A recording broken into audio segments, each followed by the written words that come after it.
ಎಲ್ಲರಿಗೂ ನಮಸ್ತೆ ಅಂಡ್ ಎಲ್ಲರಿಗೂ welcome. Thank you for coming all of you. Sir ಮೊದಲಿಗೆ congrats sir. Sir thank you. 3 ವರ್ಷ 4 ವರ್ಷದ ಸಿನಿಮಾ ಥರನೇ ಕಾಣಿಸ್ತಾ ಇದೆ ಸರ್. ಅಷ್ಟು ಟೈಮ್ ಕೊಟ್ಟು ಮಾಡ್ತಿರೋ ಸಿನಿಮಾ ಥರನೇ ಅನಿಸ್ತಾ ಇದೆ. ಸೊ ಒಂದು ಡೇಟ್ ಹಾಕೊಂಡಿದ್ರಿ ಮೊದಲೇ ಹೇಳಿದಾಗೆ. ಒಂದು ನಿಮಿಷ ಇರಪ್ಪ, ಇರಿ ಒಂದು ನಿಮಿಷ. ನಮ್ಮ ಅಣ್ಣ ತಮ್ಮಂದ್ರು ಇಲ್ಲಿ ಇನ್ನೂ ಸೆಟ್ಲ್ ಆಗ್ತದೆ ಸರ್. ಇವತ್ತಿನ ದಿನಕ್ಕೆ ಒಂದು ಡೇಟನ್ನು ಫಿಕ್ಸ್ ಮಾಡ್ಕೊಂಡು ಸಿನಿಮಾ ಮಾಡೋದು ಎಷ್ಟು ಒತ್ತಡ ಅಂತ ಅನಿಸುತ್ತೆ ಸರ್ ಅಂತ. ಯಾಕಂದರೆ ದೊಡ್ಡ ಸಿನಿಮಾಗಳು ಅಂದರೆ 3 ವರ್ಷ 4 ವರ್ಷ ತಗೊಳ್ಳೇಬೇಕು ಅನ್ನೋ ಥರ ಆಗಿರುವಂಥ ಸಂದರ್ಭದಲ್ಲಿ ಡೇಟನ್ನು ಫಿಕ್ಸ್ ಮಾಡೋ ಸಿನಿಮಾ ಎಷ್ಟು ಕಷ್ಟ ಇರುತ್ತೆ ಒತ್ತಡ ಅಂತ. ಅರೆ ಸೈಲೆನ್ಸ್ ಯಾರ್.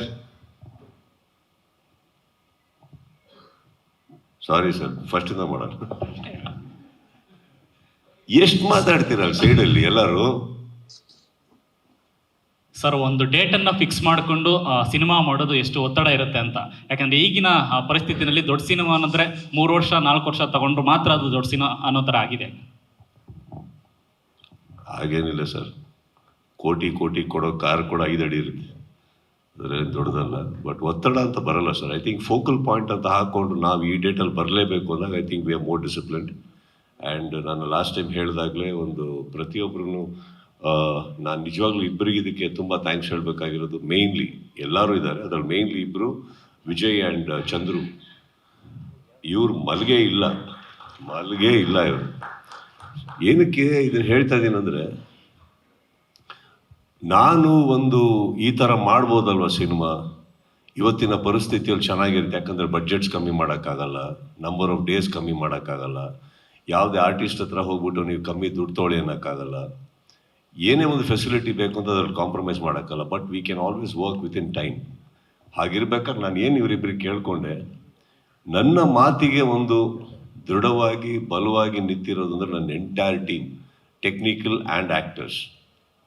ಯಾರೂ ಒಂದು ಚೂರು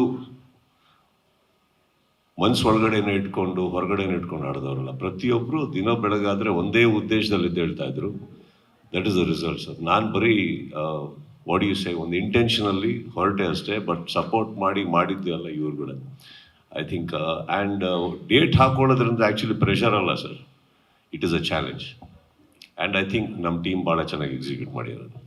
ಸರ್ ನಮಸ್ತೆ, ಮಾಲ್ತೇಶ್ ಜಗ್ಗಿನ್ ಅಂತ TV 9 ಸರ್. ಈಗ ಸಾರಿ ಬಟ್ ಹಾಗೆ ಒಂಚೂರು ಕೈ ಎತ್ಬಿಡಿ ನಿಮ್ಮ ಕಡೆ. ಹಂಗ ಸರ್ ಸರ್ ಓ ನೀವು ಸರ್ ಸರ್ ಈಗ ಡಿಸೆಂಬರು ಕನ್ನಡ ಚಿತ್ರೋದ್ಯಮಕ್ಕೆ ಒಂದು ಹಬ್ಬ, ಖಂಡಿತ ಅದನ್ನೆಲ್ಲರೂ ಸೆಲೆಬ್ರೇಟ್ ಮಾಡುವಂತಹ ಖುಷಿಯಲ್ಲಿ ಒಂದು ಕಡೆ ಇದ್ದೀವಿ. ಬಟ್ ಚಿತ್ರೋದ್ಯಮದ ದೃಷ್ಟಿಯಿಂದ ಸ್ಯಾಂಡಲ್ವುಡ್ನ ಸೂಪರ್ ಸ್ಟಾರ್ಗಳ ಎಲ್ಲ ಸಿನಿಮಾಗಳು, ಶಿವಣ್ಣ, ಸುದೀಪ್ ಅವರು, ಉಪೇಂದ್ರ ಅವರು, ದರ್ಶನ್ ಅವರು, ಡೆವಿಲ್ಲು, ಸೊ ಈ ಎಲ್ಲ ಸಿನಿಮಾಗಳು ಒಂದೇ ತಿಂಗಳಲ್ಲಿ ಬರುವಂಥದ್ದು. ಎರಡೇ ಸಿನಿಮಾ ಒಟ್ಟಿಗೆ ಬರ್ತಾರೆ ಸರ್. 45 ಎರಡೇ ಸಿನಿಮಾ ಒಟ್ಟಿಗೆ ಬರ್ತಾರೆ ಅಂದ್ರೆ ನಾನು ಡಿಸೆಂಬರ್ ತಿಂಗಳು ಒಂದು ನಿಮಿಷ, ಎರಡೇ ಸಿನಿಮಾ ಒಟ್ಟಿಗೆ ಬರ್ತಾ ಇರೋದು. ಇನ್ನೊಂದು ತುಂಬ ಹಿಂದೆ ಇವಾಗ ಬರ್ತಾ ಇದೆ, ಆದರೆ ಅದಾದ್ಮೇಲೆ 3 ವಾರ ಆದ್ಮೇಲೆ ಬರ್ತಾ ಇದೆ. ಸ್ಟ್ರೇಟ್ ಡಿಸೆಂಬರ್ 25 ಹೋಗೋಣ ಟಾಪಿಕ್. ಸರ್ ಅಂದರೆ ನನ್ನ ಉದ್ದೇಶ ಇಷ್ಟೇ ಸರ್, ಅಂದರೆ ಇಡೀ ಸೂಪರ್ ಸ್ಟಾರ್ಗಳ ಸಿನಿಮಾಗಳನ್ನು ನಾವೆಲ್ಲರೂ ಕೂಡ ಹಿಂದೆಯಿಂದ ಕೂಡ ಅಂದರೆ ತಿಂಗಳುಗಟ್ಟಲೆ ಮತ್ತು 25 ದಿನಗಳವರೆಗೂ ಅಟ್ಲೀಸ್ಟ್ ಸೆಲೆಬ್ರೇಷನ್ ಮಾಡುವಂತಹ ಪ್ಲ್ಯಾನ್ಗಳಿತ್ತು, ಆ ಕ್ಯಾಲ್ಕುಲೇಷನ್ಗಳಿತ್ತು. ಈಗ ಅದು ಹೆಂಗೆ ಚೇಂಜ್ ಆಗಿದೆ ಸ್ಟಾರ್ಗಳ ನಡುವೆ ಮತ್ತು ಸಿನಿಮಾಗಳ ನಡುವೆ ಅನ್ನುವಂಥದ್ದು ಸರ್. ಸಾರಿ, ಪ್ರಶ್ನೆ ಅರ್ಥ ಆಗಿಲ್ಲ ಸರ್. ಅಂದರೆ ಒಂದೇ ತಿಂಗಳಲ್ಲಿ ಎಲ್ಲ ಸೂಪರ್ ಸ್ಟಾರ್ಗಳ ಸಿನಿಮಾಗಳು ಒಟ್ಟಿಗೆ ಬರ್ತಾ ಇರೋದನ್ನ ನೀವು ಹೆಂಗೆ ಕನ್ಸಿಡರ್ ಮಾಡ್ತಾ ಇದ್ದೀರಿ ಅನ್ನೋದು ಅಷ್ಟೇ ಸರ್. ಇದೆ ಇವಾಗ ದೀಪಾವಳಿ ಬಂದರೆ ಕರ್ನಾಟಕದ ಎಲ್ಲರ ಮನೇಲೂ ಹಬ್ಬ ನಡೆಯುತ್ತೆ. ಎಲ್ಲರ ಮನೆಗೂ ಸಾಕಷ್ಟು ತರಕಾರಿ ಸಿಗುತ್ತೆ ಮಾರ್ಕೆಟಲ್ಲಿ, ಹಬ್ಬ ನಡೆಯುತ್ತೆ. ಎಲ್ಲರ ಮನೇಲೂ ಒಬ್ಬಟ್ಟು ಊಟ. ಯಾವತ್ತೂ ತರಕಾರಿ ಕಮ್ಮಿ ಆಗಿಲ್ಲ, ಅಡುಗೆ ಕಮ್ಮಿ ಆಗಿಲ್ಲ, ಏನು ಕಮ್ಮಿ ಆಗಿಲ್ಲ. ಊಟಕ್ಕೆ ಕಮ್ಮಿ ಆಗಲಿಲ್ಲ ಅಂದಮೇಲೆ ಸೀಟ್ಗಳು ಟಿಕೆಟಿಗೆ ಏನಕ್ಕೆ ಸರ್ ಕಮ್ಮಿ ಆಗುತ್ತೆ, ಜನ ಬರ್ತಾರೆ. ಅಂದರೆ ಥಿಯೇಟ್ರ್ಗಳ ವಿಚಾರವಾಗಿ ಏನು ಸಮಸ್ಯೆ ಆಗ್ಲಿಕ್ಕಿಲ್ವಾ ಸರ್, ಹೇಗೆ ಅನ್ನೋದು? ಆಗೋಗಿದ್ರೆ ಬರ್ತಾ ಇದ್ವಾ ಬ್ರದರ್ ಸರ್? ಆಗೋಗಿದ್ರೆ ಬರ್ತಾ ಇದ್ವೇನ್ರಿ? ಬರ್ತಾ ಇರಲಿಲ್ಲ. ಥಿಯೇಟ್ರ್ಗಳಿದೆ. ಇನ್ಫ್ಯಾಕ್ಟ್ ಎಲ್ಲ ಎಕ್ಸಿಬಿಟರ್ಸ್ಗೆ ಹೋಗಿ ಕೇಳಿ ಅವ್ರು ಎಷ್ಟು ಖುಷಿಯಾಗಿದ್ದಾರಂತ. ನೀವು ಮಾತಾಡ್ಕೊಳ್ಳೋದು ನಿಮ್ಮ ಪ್ರಶ್ನೆ ತಪ್ಪಲ್ಲ.